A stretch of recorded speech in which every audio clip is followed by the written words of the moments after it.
Selamat malam, selamat datang, dan salam hangat untuk pemirsa yang ada di rumah, juga untuk seluruh teman-teman mahasiswa.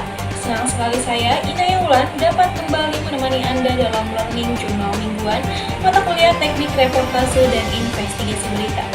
Pada kesempatan ini, saya akan mengulas kembali bagaimana jalannya perkuliahan minggu lalu yang berlangsung secara offline dengan suasana kelas yang begitu hidup dan penuh diskusi. Sejak awal pertemuan, kelas sudah dipenuhi suasana yang berbeda. Hari itu bukan perkuliahan teori seperti biasanya, melainkan sesi pemaparan proposal dari setiap kelompok. Satu persatu kelompok maju untuk menyampaikan konsep film dokumenter investigatif mereka masing-masing, lengkap dengan isu yang ingin diangkat, alur investigasi hingga rencana teknis pelaksanaan. Masing-masing kelompok membawa isu yang dekat dengan kehidupan masyarakat. Dan yang menarik, meskipun temanya berbeda-beda, semuanya menunjukkan keseriusan dan kreativitas yang luar biasa. Kelompok saya, yaitu tepatnya kelompok 3, juga berkesempatan memaparkan proposal kami yang berjudul Larangan Putaran Roda dan Waktu. Film dokumenter ini mengangkat permasalahan pelanggaran waktu operasional truk odol yang terjadi di Kecamatan Keramat Watu, Kabupaten Serang. Isu ini kami pilih karena permasalahannya nyata, terjadi setiap hari dan berdampak langsung bagi warga sekitar. Truk-truk besar bermuatan berlebih melintas di luar jam operasional yang sudah diatur. Yang akibatnya kemacetan panjang tidak terhindarkan, resiko kecelakaan meningkat, jalan cepat rusak, berlubang dan bergelombang karena tekanan beban yang berlebihan. Kami melihat fenomena ini langsung dari lapangan, melihat bagaimana warga, pengendara motor hingga anak-anak sekolah harus berjuang melewati jalan yang padat akibat truk berat yang beroperasi di waktu yang salah. Dari situ muncul pertanyaan besar, mengapa aturan ini tidak berjalan? Apakah ada faktor industri, ekonomi, atau pengawasan yang lemah? Atau justru ada sesuatu yang selama ini belum terungkap? Inilah yang ingin kami cari jawabannya melalui film dokumenter investigatif ini.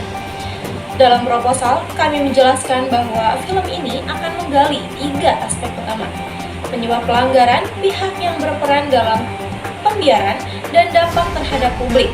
Kami juga berencana mewawancarai warga, tokoh masyarakat, pengendara, hingga pihak berwenang untuk memastikan bahwa apa yang disampaikan bukan sekedar opini, tetapi fakta yang terverifikasi. Visual lapangan, footage kondisi jalan, serta dokumentasi suasana lalu lintas di jam-jam rawan juga akan menjadi bagian penting dalam penyajian film. Harapannya, penonton bukan hanya memahami masalah ini, tetapi juga merasakan urgensi dari isu yang kami angkat. Yang membuat kami semakin termotivasi adalah ketika dosen mengapresiasi proposal kelompok kami. Dosen menyampaikan bahwa proposal kelompok 3 ditulis dengan sangat rapi, sesuai template dan memiliki struktur yang jelas. Pujian tersebut tentu menjadi penyemangat besar bagi kami untuk memberikan yang terbaik dalam proses produksi nanti. Bagi kami, apresiasi itu bukan hanya sebuah nilai, tetapi juga penegasan bahwa isu yang kami angkat memang penting dan layak diperjuangkan melalui sebuah karya jurnalistik. Selain kelompok kami, kelompok lain juga memberikan presentasi yang sangat menarik dengan isu yang berbeda-beda. Presentasi berlangsung dengan cukup intens, dosen memberikan catatan, arahan, dan kritik membangun untuk membantu setiap kelompok memperkuat alur investigasi mereka.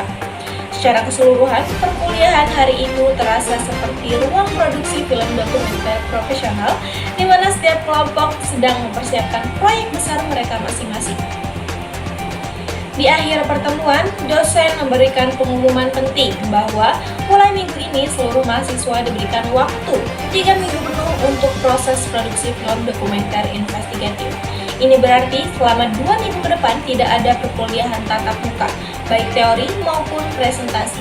Kelas akan kembali berkumpul pada tanggal 9 Desember 2025 dan pada saat itu setiap kelompok diharapkan sudah membawa hasil produk dari rangkaian kegiatan lapangan yang berarti pada perkuliahan tanggal 9 Desember nanti masing-masing kelompok akan menayangkan produk film dokumenter investigatif mereka masing-masing yang meliputi entah itu wawancara, pengambilan footage, atau temuan-temuan yang relevan. Waktu 3 minggu ini diberikan agar setiap kelompok benar-benar fokus pada investigasi, tidak tergesa-gesa dan mampu menggali informasi dengan lebih mendalam. Dari pertemuan minggu lalu, saya pribadi mendapatkan banyak pelajaran bahwa menjadi seorang jurnalis investigatif bukan hanya soal menyampaikan fakta, tetapi juga mencari yang tersembunyi, menyusun alur cerita, dan tetap menjaga etika di tengah proses pencarian informasi. Saya juga menyadari bahwa film dokumenter bukan hanya tentang gambar atau suara, tetapi tentang keberanian untuk bertanya, ketelitian, dan mengumpulkan data serta kejujuran dalam menyampaikan temuan. Demikian rangkuman Learning Journal minggu ini. Semoga ulasan ini dapat memberikan gambaran yang jelas mengenai bagaimana proses perkuliahan berlangsung, termasuk dinamika pemaparan proposal, masukan dari dosen, serta persiapan menuju tahap produksi film dokumenter investigatif. Terima kasih kepada dosen pengampu atas arahan dan bimbingannya, serta kepada seluruh teman-teman mahasiswa yang telah berpartisipasi aktif dalam diskusi kelas. Saya Inaya Wulan, pamit undur diri. Selamat bekerja di lapangan dan tetap junjung tinggi integritas jurnalistik.